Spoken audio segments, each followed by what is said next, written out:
Hi, I'm Lovely Jane Kakulba. And I am Mabel Ramayan. And we're going to ask random people what they think are major societal issue here in the Malaybalay. Sir, good morning, sir. Hello, good morning. Naku, i-ask a question. What Sure. do you think are major society problem here in the Malaybalay and why? Major or any kind of... Okay, yes, sir. Okay. Hi, good morning. Sir Deco Enderes, taga Barangay 9 out 10. Kuhan. So, sa akong nabantayan lang, this akong mga na-obserbahan or nakakita sa social media na mga societal issues. Kuhan. Ang isa lang yun, ang sabantagan ng mga batanon or mga students, samot na ron na balik ng klase. So, itong mga student na sa lain lugar, tagalain lagyo, ganhed din na nagka-eskwela. So, kami sila yun, halay free time na magana sa mga imnanan. So, ang kabantayan po, maragabalik po ito mga away-away na magbubot sa gawas sa imnanan. Kaya samot na pag makainom ng mga patanon, grabe pa na sila ka hot pa kayo, aggressive pa kayo. So, magkabikil gamay, paabot sa kuhan, dasa na magkabikil na makagubot. Then, anay uban, kakadunggaban, kapang labayog ba to.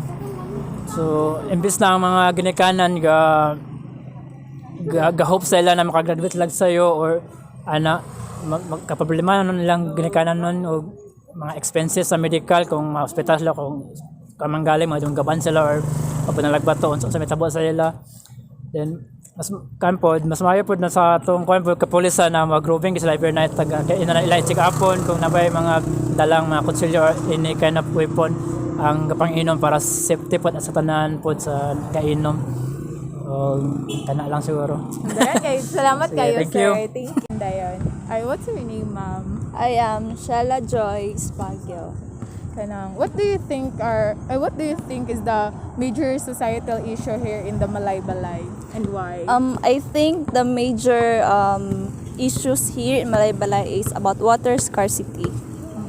Because pareha sa landing, kanang limited ra gyud kayo ang water dito.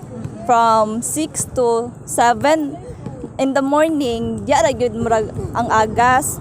Tapos magbalik siya mga 2 p.m. Okay. So, lisod kaayo ka na inana nga situation kay labi nagdaghan mo magamit dayon water is very crucial gid ba ya. So, lisod gid kay siya. Thank you. Sa mga ngalan, sir. Ako dahil si Rex Cañete. What do you think in the major societal issue here in the Malaybalay? Most probably financial, no? Labi na sa mga bata, financially.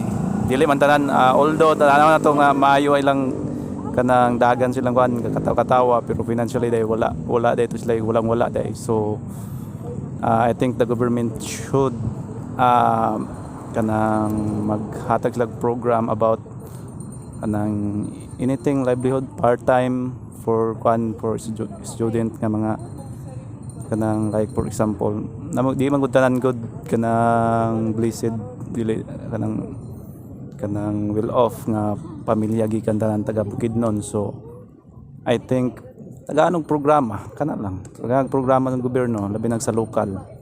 Dako magkwarta ang LGU siguro kay kwartahan man ang gobyerno sa kuan sa Bukidnon. So, dapat tagaanog part-time interviewon mga ginikanan para pong na mga bata ba maka-learn, malingaw sila at the same time maka-earn.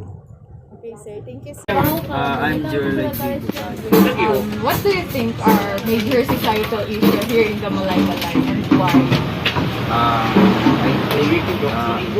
So, there are a lot of establishment that are now open. So, the more nga expand ang economy sa Malaybalay, so daghan tao nga more tao. So, kita yung mas need na to water. So, dapat karon ay na may sakto nga tubig nga hatapuan. But ang issue is ang mga tubig siguro kay daan na.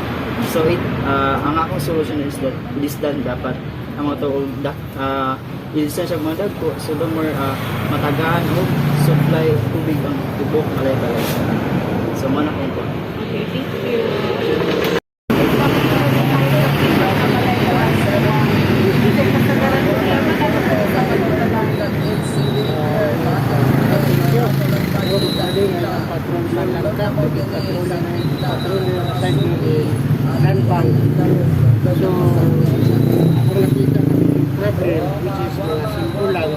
mostly due to traffic. Why? Because kulang ang taong gamay. So that's why namin dire para mag-secure, especially sa mga estudyante sa Busyo, sa mga Australian.